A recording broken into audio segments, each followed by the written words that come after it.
கோவையில் 10 வயதில் காணாமல் போனவர் 23 ஆண்டுகளுக்கு பின்னர் பஞ்சாப் பாகிஸ்தான் எல்லையில் மீட்கப்பட்ட சம்பவம் நெகிழ்ச்சியை ஏற்படுத்தியுள்ளது. கோவையைச் சேர்ந்த சுந்தரி என்பவரின் மகன் பிரகாஷ் தனது 10 வயதில் கடந்த 2003ஆம் ஆண்டு காணாமல் போனார்.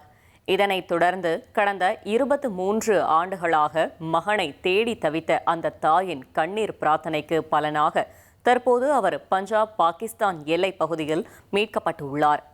பணமில்லை என்றாலும் பரவாயில்லை, என் மகன் கிடைத்ததே எனக்கு பெரிய வரம் என அவரின் தாயார் சுந்தரி கண்ணீர் மல்க தந்தி டிவிக்கு அளித்துள்ள பிரத்யேக பேட்டியில் நெகிழ்ச்சியுடன் தெரிவித்துள்ளார். இருக்க கஞ்சோ கூலோ நம்ம 3 பேரும் மொத்தமா குடிக்கணும்.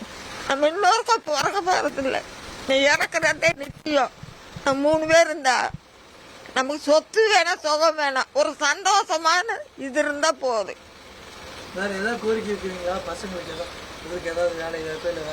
வேலை என்ன ஒரு மாசம் போட்டு பார்க்கலாம். சரியா? நான் அரசுகிட்ட நான் ஒன்றும் கேட்கல. அவங்க பார்த்து கொடுத்தா எது கொடுத்தாலும் நான் வாங்கிக்கிறேன். நம்மளுக்கு கைகள் நல்லா இருக்கு, பாடுபட்டு சாப்பிடுவோம். போதுமா? நான் பணம் காசுக்கெல்லாம் நான் ஆசையா படலை. நம்ம நிம்மதியா பாடுபட்டு 1/2 பேர் கொடுத்தாலும் போதும். நம்ம தாயோட பிள்ளையா இருக்கணும், அதான் எனக்கு முக்கியம். சரியா? இனி செல்லும் இடமெல்லாம் செய்தி.